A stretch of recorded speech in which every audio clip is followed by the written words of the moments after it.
नमस्कार. कोल्हापूर जिल्ह्याच्या पश्चिम भागात असलेली काही सुंदर ठिकाण पाहण्याचा प्लॅन झाला आणि हा प्लॅन सक्सेस करण्यासाठी आम्ही गेलो कोल्हापूर पासून 85 किलोमीटर अंतरावर असलेल्या गगनबावडा येथे.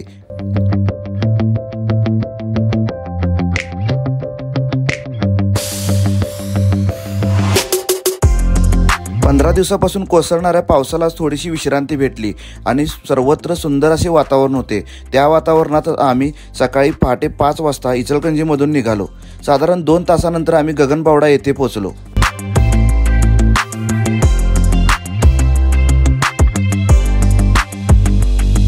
गगनबावड्यामध्ये पोहोचल्यानंतर आम्ही सकाळचा नाश्ता केला आणि येथूनच अगदी 2 किलोमीटरच्या अंतरावर असलेल्या श्री गगनगिरी मठ पाहण्यासाठी आम्ही निघालो. हा गगनगिरी मठ येथील सर्वात उंच डोंगर रांगेवर आहे. या परिसराला गगनगिरी मठ किंवा गगनगड देखील म्हणतात.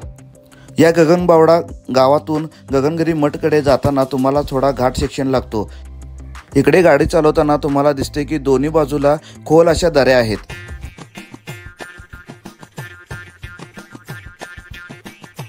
गाडी पार्क करून आम्ही येथे असलेल्या श्री गगनगिरी मठाला भेट देण्यासाठी गेलो. सुरुवातीला काही पायऱ्या लागतात. या पायऱ्या वर चढून गेल्यावर तुम्हाला एक गुहा देखील लागते. या गगनगिरी गडाच्या पायऱ्या चढून आम्ही वरती गेल्यानंतर एक गुहा दिसली. या गुहेमध्ये श्री दत्त महाराजांची मूर्ती देखील असून इकडे श्री गगनगिरी महाराजांची मूर्ती व त्यांचे शिष्यांचे असे स्टॅच्यू देखील आहेत.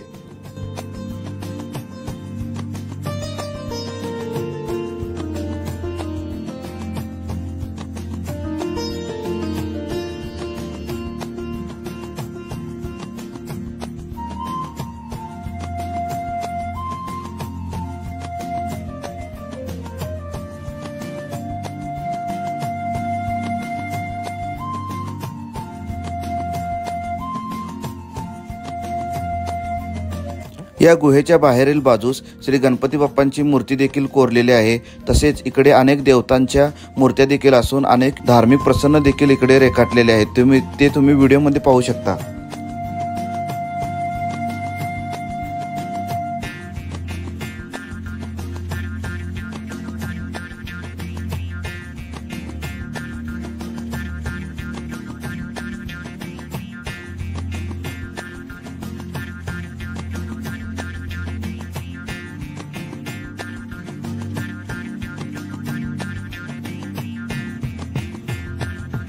या गुहेच्या वरच्या बाजूला जाण्यासाठी देखील पायऱ्या आहेत. त्या पायऱ्या क्रॉस करून गेल्यानंतर तुम्हाला वरच्या बाजूला एक सुंदर मंदिर व शिखर दिसते आणि हा या गगनगिरी मठाचा सर्वात उंचावरचा भाग आहे. इकडे तुम्हाला श्री गगनगिरी महाराजांचे भव्य असा एक पुतळा देखील दिसतो.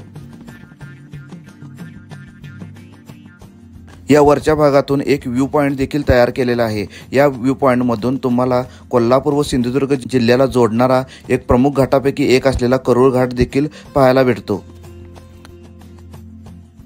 हा गगनगिरी मठ या परिसरातील सर्वात उंच भागात असून पावसाळ्यामध्ये इकडे दाट धुके असते, कारण इकडून पडणारा पाऊस व कोकणातून येणारे थंडगार वारे यामुळे इकडे मुसळधार पाऊस पडतो. तसेच भरपूर सारे ढग हे या गगनगिरी गडाला टच करून जातात. त्यामुळे पावसाळ्यामध्ये जर तुम्ही आलात तर इकडे स्वर्गात आलेल्याचा भास नक्कीच होणार.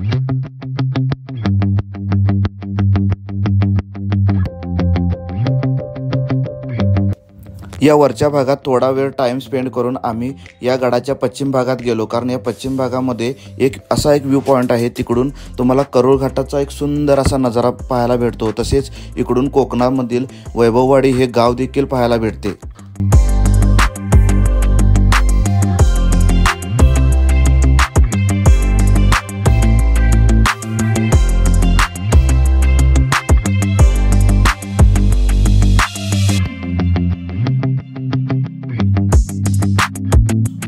या गडाच्या पश्चिम भागात थोडे ट्रेक केल्यानंतर प्राचीन असे पाण्याचे कुंड देखील पाहायला मिळतात.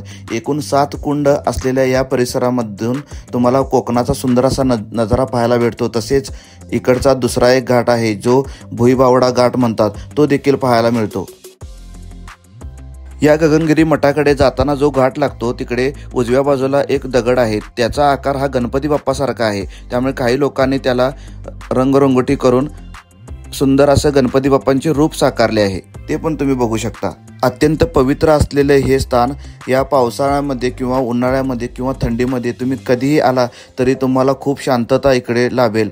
जर तुम्ही कोल्हापूरमधून किंवा इचलकरंजीमधून या परिसराला भेट देण्यासाठी येणार असाल तर तुम्ही या गगनगिरी मठला नक्की भेट द्या। आणि कोल्हापूर जिल्ह्यातील अशा सुंदर व नवनवीन व पुरातन व अनएक्सप्लोर्ड व ट्रॅव्हल प्लेसेसबद्दल जाणून घेण्यासाठी माझ्या या यूट्यूब चॅनलला नक्की सबस्क्राईब करा आणि हा व्हिडिओ तुमच्या मित्रमैत्रिणी पाहुण्यामध्ये शेअर करा, जेणेकरून त्यांना देखील अशा नवनवीन प्लेसेस आणि ठिकाणाबद्दल माहिती मिळेल। धन्यवाद।